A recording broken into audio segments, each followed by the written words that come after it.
Hi everyone and welcome. In this video I'm going to walk you through how to change chat wallpaper on Line app. So the first thing you do is open up the Line app. Then from the home page here, you see three options at the bottom: home, chats and calls. This is home, chats and calls. Tap on the chat option, then select a chat and tap on the gear icon in the top right corner. You see chat wallpaper, tap on it and then you can choose the one you want.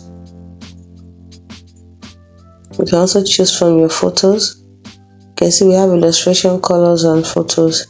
Illustration, colors and photos. So these are the wallpapers we have. Under illustration,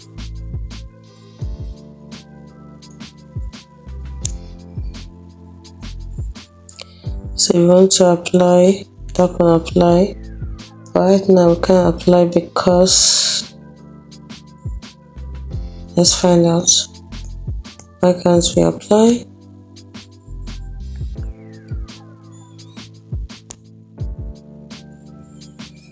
Okay, there's some we can apply, there's some we cannot apply.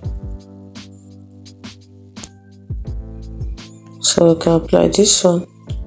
Wallpaper change, you can also choose from colors. You can choose from the photos in your gallery. So that is how to change chat wallpaper in Line app. Hope you found this video helpful. If you did, like and subscribe to the channel for more.